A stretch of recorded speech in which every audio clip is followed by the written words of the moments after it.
वंदे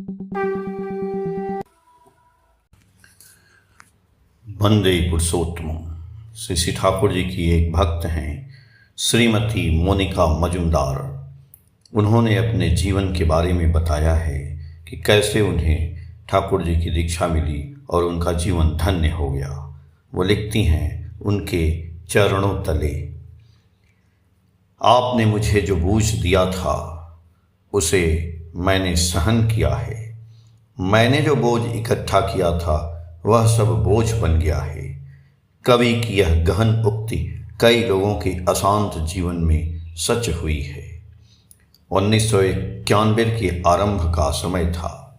एक सत्संगी मित्र ने मेरे पति को ठाकुर के वचन को समझाकर उनको दीक्षा दिलवाई। अब मेरे पति मुझे उपदेश देने लगे और दीक्षा लेने की बात करने लगे, लेकिन चूंकि मैं दीक्षा नहीं लेना चाहती थी इसलिए मैं उन्हें तरह तरह से टाल रही थी। मुझे पैसे देने पड़ते थे, मेरी उम्र शाकाहारी भोजन करने की नहीं थी इत्यादि। मैंने तरह तरह के कारण बताकर अपने पति को समझाने की कोशिश की कि मैं बिल्कुल भी दीक्षा नहीं लेना चाहती हूँ।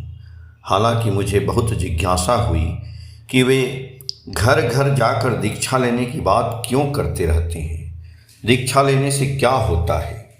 जब भी मैं किसी ज्ञानी व्यक्ति, पुजारी, वृद्ध को देखती हूँ तो पूछती हूँ, बताइए दीक्षा लेने से क्या होता है? लेकिन मैं किसी के भी उत्तर से संतुष्ट नहीं हो पाती थी। एक दिन मेरे पति मुझे दीक्षा देने के लिए पंडित बलराम दास को लाए, लेकिन पहले की तरह मेरे मन में तरह तरह के नकारात्मक विचार उमड़ने लगे। अंततः मेरी लगन और सहज बुद्धि ने जीत हासिल की। दरअसल हम सब कुछ अपना ही चाहते हैं और दूसरों को महत्व देने की बात भी अक्सर हमारे मन में नहीं आती है। मेरा भी यही हुआ। मैं ऋत्विक दादा को बिना दीक्षा दिए ही लौटा दी। उस दिन दुष्ट शक्तियों ने हमारे ऊपर विजय पाया। मेरे मन में बहुत खुशी हुई, मैं हंसने लगी। हालांकि यह भी सच है कि अगर कोई एक दिन के लिए भी ठाकुर से प्यार करता है, अगर उसके दिल में ठाकुर के लिए थोड़ी सी भी जगह है, तो ठाकुर बाकी सब धीरे धीरे संभाल लेते हैं। धीरे धीरे मेरे मन में विचार आने लगा कि जब मेरे पति ने दीक्षा ले ली है तो मुझे भी दीक्षा ले लेनी चाहिए। मेरे मन का प्रबल अवरोध शुभ कामनाओं के प्रबल प्रवाह से टूट गया। एक जाड़े की रात मैंने अपने पति से कहा, चलो आज दीक्षा ले लेते हैं। मेरे पति आश्चर्यचकित हुए, वे भी बहुत प्रसन्न भी हुए। शाम के बाद मैं अपने बेटे और पति के साथ अगड़पाड़ा निवासी ऋत्विक पंडित बलराम दास दा के घर पहुंची। वे हमारे पुराने परिचित थे। मेरी मौसी ने हमारा बहुत ध्यान रखा। सर्दी का मौसम था और बातें करते करते रात के 10 बज गए। मेरी मौसी ने अंत तक कहा, मोनिका तुम घर जाओ, कल सुबह मैं बलराम दा को तुम्हारे घर भेज दूंगी। लेकिन मैं अड़ी रही। मैंने कहा, तुम लोग खा पी लो, मैं दीक्षा लिए बिना नहीं लौटूंगी। रात के 11:30 बज गए। बलराम दा की गाड़ी दूसरी तरफ आकर रुकी। वे एक अपने सत्संगी भाई के साथ लौटे। हमें देखकर वे हैरान रह गए। मैंने उनसे कहा कि आपको कल जाने की ज़रूरत नहीं है, आपको परेशानी नहीं होगी।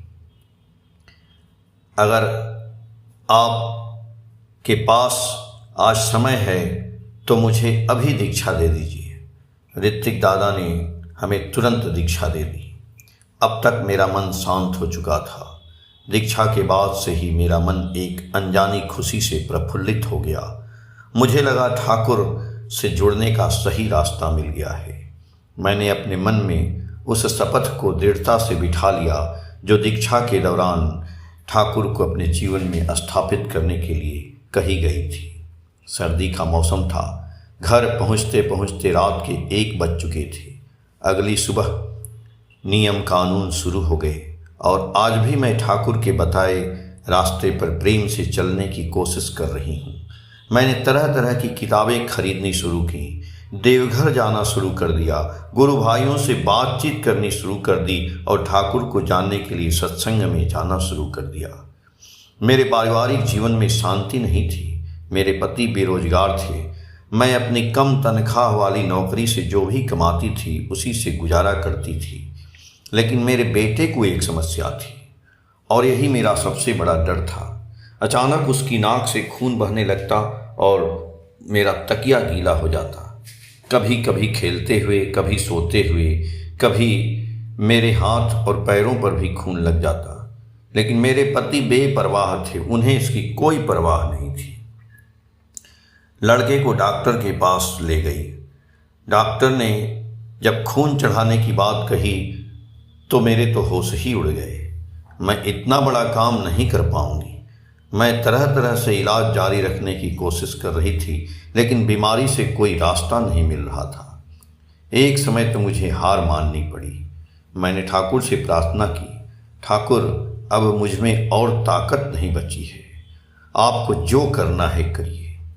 खतरा न केवल लोगों को कमज़ोर बनाता है, बल्कि अक्सर यह लोगों को और मजबूत बनाने का मार्गदर्शन करता है। मैंने विभिन्न सांसारिक बाधाओं और खतरों के बावजूद यथासंभव ठाकुर को पकड़े रखने की कोशिश की। जब मैं ठाकुर और खतरे के बीच फंसी तो मैंने खतरे को पीछे छोड़कर ठाकुर को चुना। मैंने विभिन्न भक्ति गतिविधियों में, मातृ सम्मेलनों में, सत्संग में जाने लगी और नवदीक्षित लोगों के लिए ठाकुर जी का दीक्षा लेने के बारे में अधिक से अधिक शामिल होने का प्रयास करने लगी। ठाकुर की कृपा से मुझे कुछ समय के लिए उपयोजना केंद्र चलाने की जिम्मेदारी दी गई। घर के बगल में सड़क पर चलते हुए जो भी मिलता था उससे भी मैं कहती थी कि आप मेरे घर आइए और ठाकुर की दीक्षा लीजिए, इष्टवृत्ति करिए। फिर धीरे धीरे मेरे घर के बगल अगल में रहने वाले लोग हमसे पूछने लगे कि भाई मेरा इष्टवृत्ति पूरा हो गया है, ये भेजना है, और किसी के घर में सत्संग कब है ये बताइए। मेरा और मैं अपने निजी जीवन में विभिन्न गड़बड़ियों के प्रलाप को देखी कि रुकने लगा और उन लोगों के सवालों का जवाब मैं देने लगी और उनको प्यार करते करते उनको लेके मैं पढ़ने लगी। जैसे उनका इष्टवृत्ति जमा करवाना, उनके यहाँ सत्संग करवाना, उनकी कोई बातें हैं उसको सत्संग से उस समस्या का समाधान करवाना। इस तरह मेरे जीवन के दुख का दायरा धीरे धीरे कम होने लगा। मेरे मन में घूम रहे गंदे विचारों की गांठें सुलझने लगी। जीवन एक सीधी राह की ओर बढ़ने लगा। मेरे मन में विचार आया कि जीवन इतना विस्तृत हो गया है क्योंकि मैंने आज ठाकुर को इतना समझ लिया है। अगर हम ठाकुर को पूरी तरह से समझ लें तो हम कितने आनंद के हकदार हो सकते हैं। एक समय मुझे एहसास हुआ कि ठाकुर की कृपा से मेरा बेटा उस घातक रोग से काफ़ी हद तक मुक्त हो गया है। उसे समय पर दीक्षा भी दी गई। इस बीच मैं भाग्यशाली रही कि जैसे मैं अपने पति के प्रोत्साहन से उनको पकड़ पाई, वैसे ही मेरा बेटा भी पूर्व के मार्ग का अनुयायी है। वो भी इस कार्य में संलग्न हो गया, जिसको देखकर मेरा हृदय प्रसन्नता से भर गया।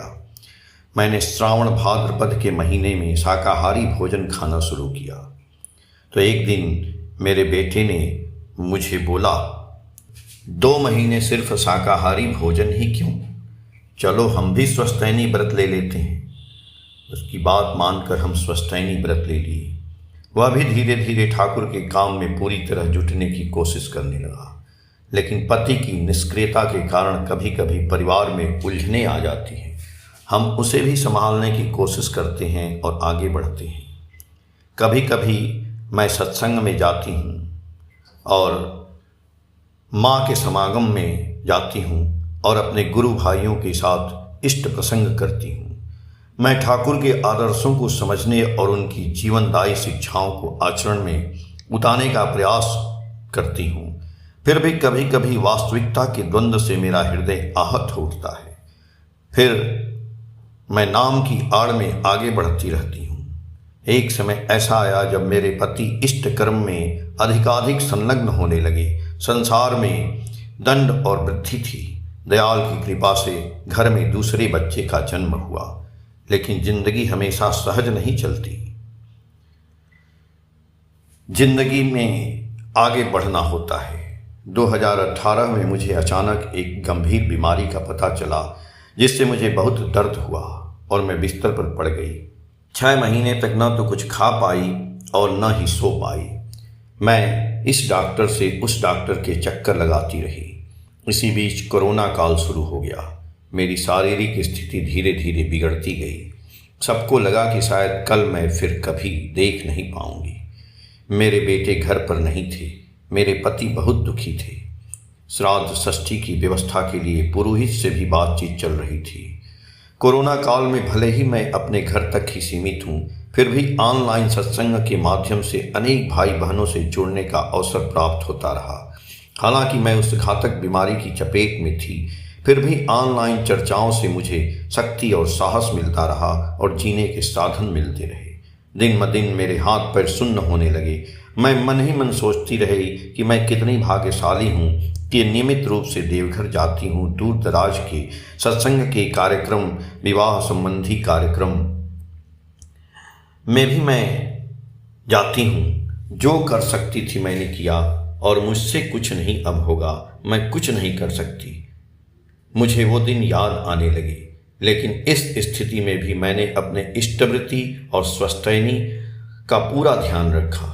तरह तरह की जिम्मेदारियां सिर्फ मेरे रिश्तेदार और दोस्त, मित्र, गुरु भाई आते रहे।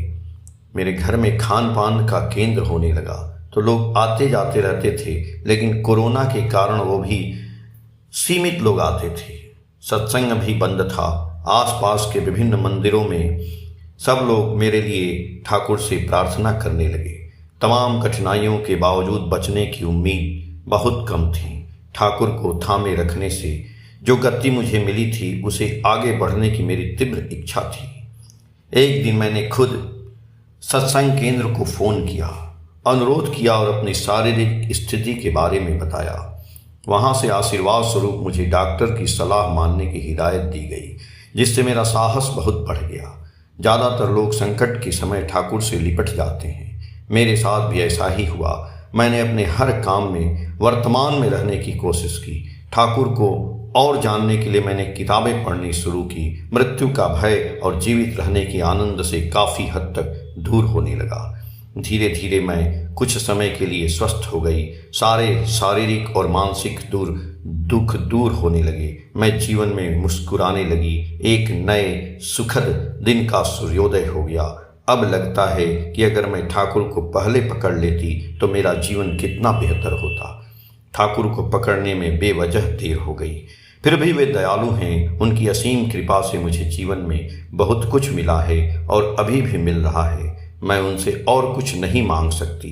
अब मेरी एक ही प्रार्थना है कि मैं उन लोगों के लिए काम कर सकूं जो अभी तक ठाकुर के महान नाम के संपर्क में नहीं आए हैं, ताकि वे भी उन्हें स्वीकार करें और अपने जीवन को धन्य बनाएं। जय गुरु।